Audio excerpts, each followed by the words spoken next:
मुझे तो सियासी तौर पे कुछ अच्छा नहीं दिख रहा जी। और मैं तो ये समझता हूँ कि तमाम सियासी जमातों को इवेंचुअली अक्ल के नाखून लेने पड़ेंगे, क्योंकि ये जिस तरह की गुफ्तगू हो रही है, जिस तरह की पोलराइजेशन है, जिस तरह की लेदे है, इसमें बड़ा मुश्किल है मुल्क को आगे बढ़ाना। आप कहें कि हम फॉर्म 47 वालों से बात नहीं करते, हम बोलें कि हम वो क्या था, वो इलेक्शन ट्रांसमिशन सिस्टम जो था, वो जो बिठा दिया था 2018 जी, में, कि हम उनसे बात नहीं करते, आरटीएस वालों से बात नहीं करते, उसका कोई नतीजा निकलेगा? तो मेरे ख्याल में किसी न किसी वक्त सेंस को प्रिवेल करना पड़ेगा।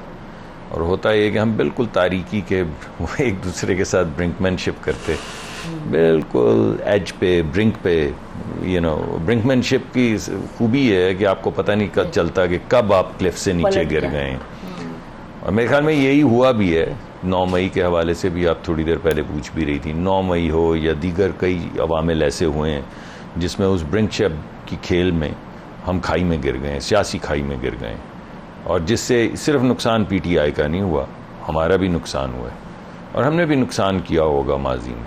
अच्छा, लेकिन अगर आगे बढ़ना है तो देखिए, ये नहीं हो सकेगा कि आप किसी को पहले तो डीमोनाइज कर दें और फिर बोलें कि मैं इससे बात नहीं करूंगा, फिर आप बोलें मैं सिर्फ बात करूंगा इस्टेब्लिशमेंट से, फिर आप बोलें मैं इस्टेब्लिशमेंट को कब्र में उतारूंगा, कब्र तक पीछा करूंगा, फिर आप बोलें दोबारा से कि हाँ कोई अपना मेंबर तो लगा दें जिससे बात की जाए।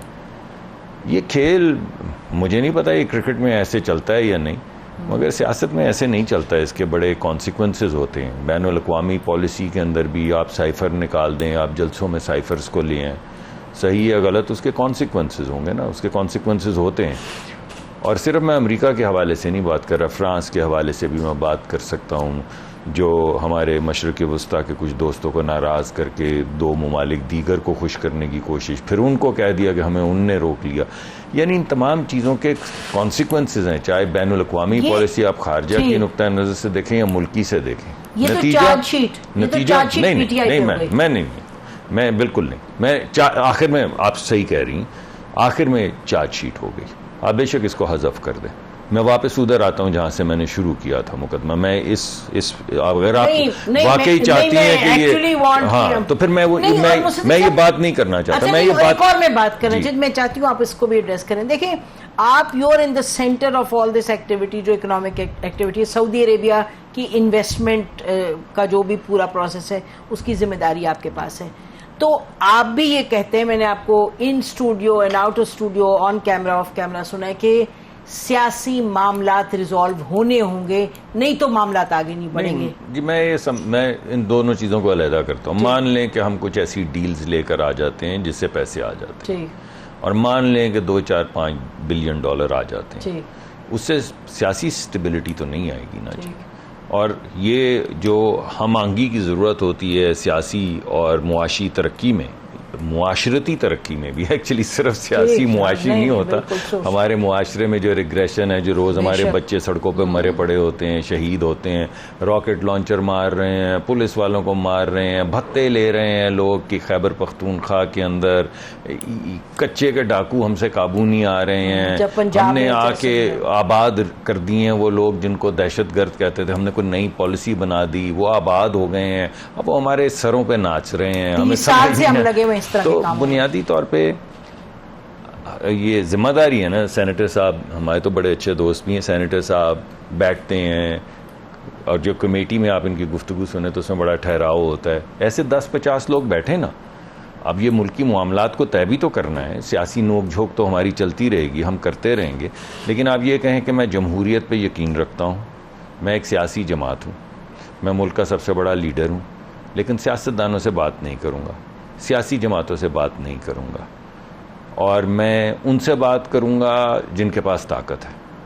और फिर जो मैंने दीगर मुकदमा दायर किया, दोबारा उस तरफ मैं नहीं जाता, क्योंकि मैं नहीं चाहता कि वो गुफ्तगू हो, तो कंस्ट्रक्टिव बात हो ना। तो कंस्ट्रक्टिव बात करने के लिए फिर ये कुछ चीज़ें हमें किसी न किसी वक्त तय करनी होंगी। मेरे ख्याल में वो वक्त आ गया है कि किसी मुल्क को एक तहम्मुल से, थोड़ी सी रवादारी से, एक दूसरे का लिहाज करके हम लोग मुल्क को आगे बढ़ाएंगे। जी मोहम्मद साहब।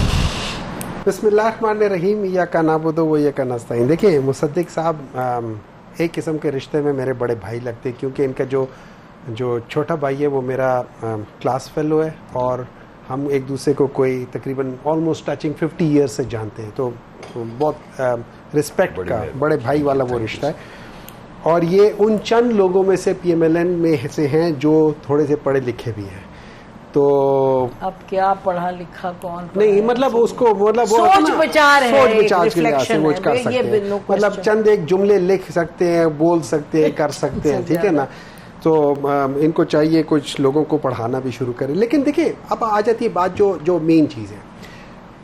आपने जो बात की कि हमें आगे क्या करना चाहिए, इस मुल्क को किस तरफ लेकर जाना चाहिए, एक बात याद रखें कि जो पॉलिटिकल स्टेबिलिटी है ना, दैट इज द पैरामाउंट।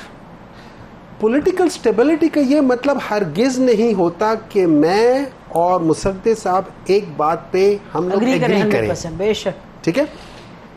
हम लोग एक दूसरे के साथ जरूर इख्तिलाफ करें, but that is the beauty. इख्तिलाफ जो है ना वो ब्यूटी है, ठीक है। उसी से आपके सही रास्ते निकलते हैं। होता क्या है, जो सबसे कॉम्प्लिकेटेड क्वेश्चन होता है ना, मैं with respect to mathematics algebra की बात कर रहा हूं, उसका जो फॉर्मूला होता है आंसर ढूंढने में वो सिंपलेस्ट होता है, जैसे a + b + c या a + b - c, और इस किस्म के सिंपलेस्ट फॉर्मूला लगाओगे तो वो चीज हो जाएगी। अब सिंपलेस्ट फॉर्मूला इस पाकिस्तान की सिचुएशन का क्या है? वो सिंपलेस्ट फॉर्मूला दो चीजें हैं मेरी नजर में, एक सच, दूसरा आइन। a + b, ये a + b का फॉर्मूला अगर हमने लगा दिया पाकिस्तान की पूरी सूरत हाल में, पाकिस्तान का कोई ऐसा प्रॉब्लम नहीं है जो हल ना हो सके। सच, मैंने क्या गलती की, आपने क्या गलती की, इन्होंने क्या ठीक काम किया, उन चीजों को सामने रख के एक दूसरे को एक्सेप्ट करने का, यह है सच। जिसको एग्जांपल दें, जिसको ट्रूथ एंड कंसिलिएशन देना, वो तो देखिए एग्जांपल में मैं बायस हो जाऊंगा। जैसे इन्होंने अपनी बातों में बायस हो गए ना, मैं बायस हो जाऊंगा, वहां पे मैं बायस होना नहीं चाहता। आज जब आप सॉल्यूशंस ढूंढ रही है ना, तो मैं अपनी पॉलिटिकल बायसिज्म से हट के बात करूंगा, क्योंकि अगर मैंने बीच में बात करनी शुरू कर दी और वो थोड़ा सा तड़का लगाना शुरू कर दिया तो फिर बात इधर से उधर चली जाएगी। ये बताइए आपके क्या चीज है। मैं आपको मिसाल देता हूं। मैं मिसाल ये देता हूं कि अगर आप आतिफ मियां साहब की एक बात सुन लें, उन्होंने 3-4 एविडेंस शो किए हैं कि पाकिस्तान 1979 में कहां था, पाकिस्तान आज कहां है। पाकिस्तान की जो पर कैपिटा इनकम ग्रोथ कर रही थी 1995 से पहले और 1995 के बाद, अगर उसको हम 4 हिस्सों में तकसीम करें, लेट्स से में पर कैपिटा इनकम, आज पाकिस्तान की पर कैपिटा इनकम $1,760 के आसपास है।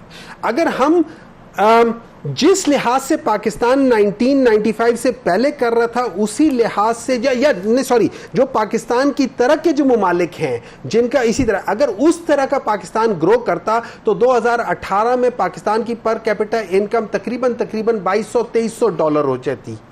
अगर पाकिस्तान बांग्लादेश की सूरत में तरक्की कर रहा होता तो पाकिस्तान $3000 पर कैपिटा इनकम पे होता। अगर पाकिस्तान इंडिया, और ये याद रखे 1995 बांग्लादेश में तो 20 साल ऑटोक्रेटिक, मैं आपको बता रहा हूं ना, मैं आपको बता रहा हूं बांग्लादेश, ये याद करें उसके बाद उसने तरक्की की है। व्हाई ही सेड 1995 से पहले पाकिस्तान इंडिया से जरा बेहतर हालत में था। उससे पहले बहुत ये उधर आके कोइंसाइड कर गए थे, उधर आके कोइंसाइड कर गए थे। पाकिस्तान नीचे आ रहा था, ये लोग ऊपर जा रहे थे। अगर उसके बाद ये इंडिया की तरह तरक्की करता तो पाकिस्तान $3500 पर कैपिटा इनकम पे होता।